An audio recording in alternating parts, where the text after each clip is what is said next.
नमस्कार साथियों, स्वागत है आपका एक बार फिर राजस्थान के सबसे सबसे अच्छे एक ऑथेंटिक कंटेंट देने वाले यूट्यूब चैनल पर। साथियों, आज हम लोग बात करेंगे रास साहित्य या जैन साहित्य में उसकी प्रवृत्तियों के बारे में। साथियों, मैं आपको यहाँ पर बता दूँ, अगर आप कंप्लीट नोट्स बनाना चाहते हो हिंदी साहित्य के इतिहास के, तो एक भी टॉपिक आपका यहाँ पर बाहर नहीं जाएगा। साथियों, अगर चैनल पर आप पहली बार विजिट किया है तो जरूर जरूर सब्सक्राइब कीजिए, लाइक कीजिए, शेयर कीजिए और अपने इस दोस्त को एक फैमिली का मेंबर बनाइए।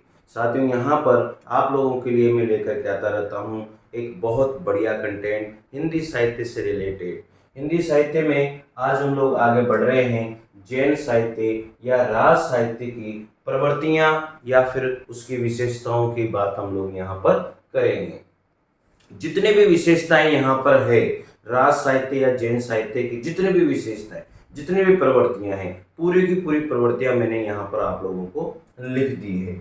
अब साथियों, आपको थोड़ा सा ये ध्यान रखना है कि जैन साहित्य जो लिखा गया, राज साहित्य जो लिखा गया, उसमें कौन कौन सी प्रवृत्तियां रही है, इसके आधार पर प्रश्न जो है अनेक बार वहां पर पूछा गया है पेपर के अंदर। चाहे कोई सी भी परीक्षा रही है, प्रवृत्तियों से संबंधित प्रश्न जरूर आते हैं साथियों।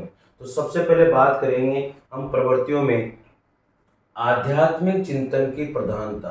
साथियों, आध्यात्मिक चिंतन यानी कि धार्मिक चिंतन या धार्मिकता की प्रधानता यहाँ पर रही है। लोगों के मन में एक धार्मिक विश्वास यहाँ पर रहा है, आध्यात्मिक भावना लोगों के मन में रही है और उसी को आधार बना करके इन्होंने अनेक रचनाओं में इन्होंने इसको समावेश किया है।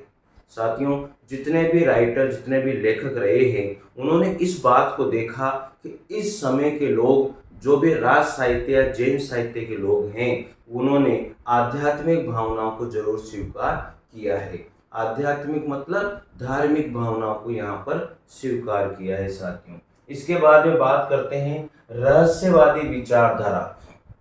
रहस्यवादी का मतलब ये यहाँ पर लिया जा सकता है, जिसे हम कहते हैं ना विलक्षण रहस्य। रहस्य का मतलब जो बात हमेशा कंफर्म नहीं हुई है, हमेशा रहस्य बना हुआ है, यार ऐसा हुआ होगा या इसमें ऐसी बातें हैं, यानी कि जिस चीज को हम लोग देखा या देख नहीं पाए और हमेशा उसके लिए कंफ्यूजन ही बना हुआ है या हमेशा वो रहस्य बना हुआ है कि यार क्या हुआ होगा।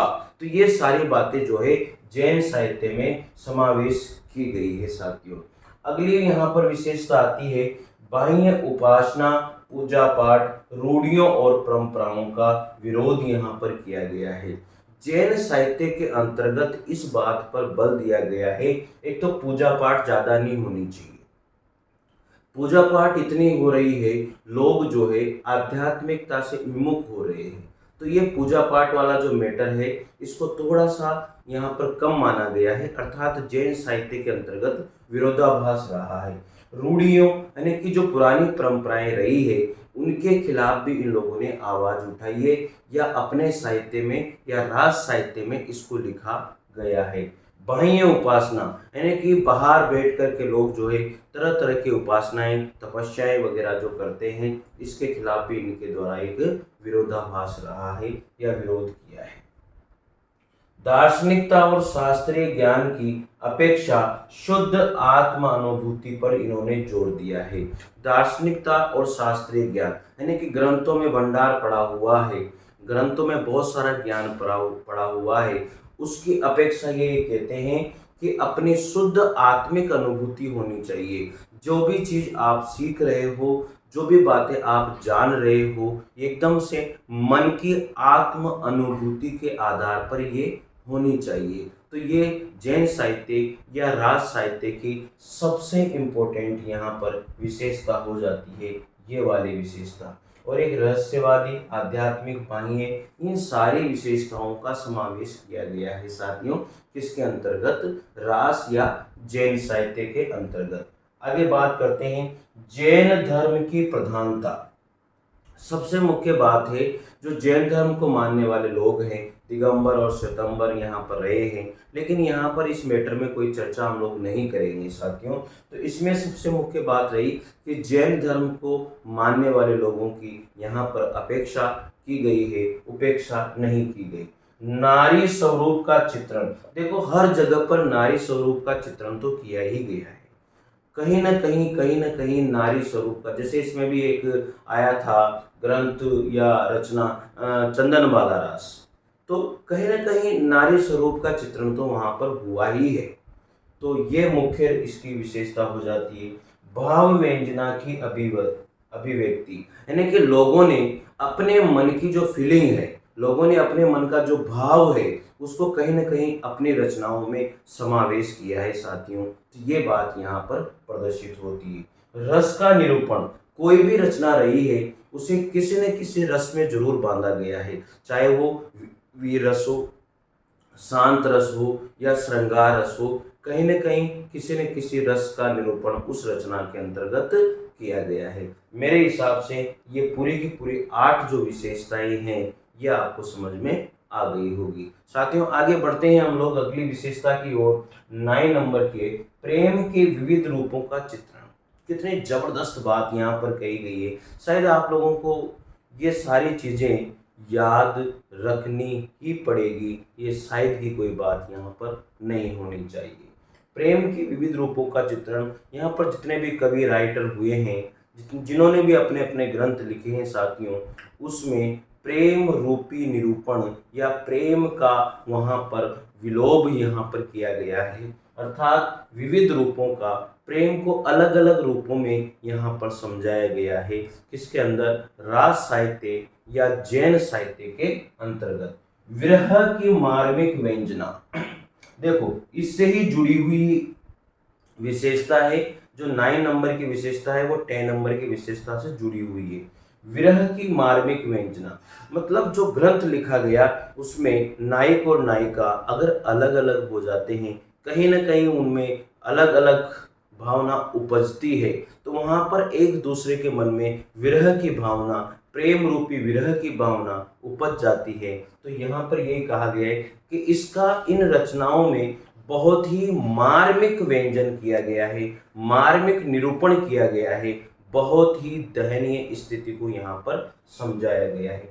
प्रकृति चित्रण, अगर कोई रचना लिखी गई, नायक और नायिका पर वर्णन उसमें किया गया है, तो 100% प्रेम के विविध रूपों का चित्रण होगा, विरह की मार्मिक व्यंजना उसमें होगी और प्रकृति को उसमें लिया ही जाएगा, चाहे कुछ भी हो जाए। तो प्रकृति का चित्रण भी इन रचनाओं में, रास साहित्य या जैन साहित्य की रचनाओं में किया गया है साथियों।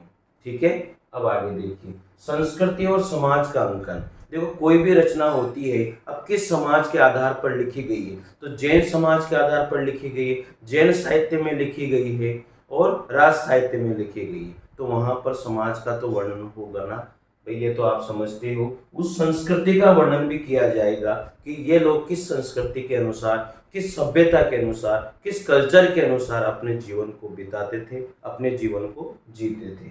गीत तत्व की प्रधानता, ये जितना भी साहित्य रहा है, जैन साहित्य या राज साहित्य रहा है, इसमें गे तत्व की प्रधानता रही है, अर्थात गीत तत्व की प्रधानता इसमें समावेश की गई है साथियों। आगे बात करते हैं विविध काव्य रूपों का प्रयोग, यानी कि बहुत सारी जगह पर अलग अलग काव्य रूप दिए गए हैं, जैसे लघुखंड काव्य रूप, महाकाव्य रूप, ठीक है ना। इस तरह के काव्य रूपों का प्रयोग यहाँ पर किया गया है, अलग अलग भागों में समावेश करके लिखा गया काव्य रूप का प्रयोग यहाँ पर हुआ है। अलंकार और छंद योजना, जितने भी रचनाएं हैं, जितने भी राइटर यहाँ पर रहे हैं, जितने भी कवि रहे हैं, उन्होंने जो भी रचनाएं लिखी उसमें यहाँ पर अलंकारों का प्रयोग भी किया है और छंदों का प्रयोग भी किया है। उस रचना को अलंकार और छंद में इन्होंने इतनी बढ़िया तरीके से पिरोया है कि लोग जब भी पढ़ते हैं लोगों को आनंद ही मिलता है साथियों। तो अनेक अलंकार और अनेक छंदों में उस रचना का समावेश इन्होंने किया है। तो मेरे हिसाब से साथियों आपको ये पूरी की पूरी जो राज साहित्य और जैन साहित्य की जो भी यहाँ पर विशेषता है, वो पूरी की पूरी विशेषताएं आप लोगों को अपने रजिस्टर में लिखनी है और उसके बाद में 2 से 4 बार इनको पढ़ना है। तो यहाँ से एक भी क्वेश्चन अगर बन करके आता है राज साहित्य और जैन साहित्य से, तो एक भी क्वेश्चन आपका गलत नहीं जाएगा साथियों। तो साथियों एक बार इसका स्क्रीनशॉट आप ले लीजिए। चलिए स्क्रीनशॉट आपने ले लिया होगा मुझे आशा है साथियों। तो ये पूरी की पूरी राज साहित्य और जैन साहित्य की विशेषताएं रही हैं। आज यहाँ पर हम लोगों ने राज और जैन साहित्य को पूरा कर लिया है। इसके बाद में हम लोग अगली श्रेणी में प्रवेश करेंगे और अगली श्रेणी में जो भी होगा वो अच्छा ही होगा। साथियों मिलते हैं अगली श्रेणी के साथ जो हम लोग चल रहे हैं किसमें, आदिकाल में। तो मेरे हिसाब से सारी बातें आप लोगों को समझ में आ रही होगी, आप नोट्स बना रहे होंगे। और साथियों अगर पहली बार आपने देखा है, पहली बार आपने सुना है, तो ज़रूर सब्सक्राइब कीजिए, लाइक कीजिए और अपने नोट्स को एक संघर्ष की कहानी से गढ़िए साथियों। आप सक्सेस हो ऐसी मैं कामना करता हूँ और मिलते हैं अगले एक अच्छे वीडियो के साथ। तब तक के लिए जय हिंद और जय भारत। Thank you.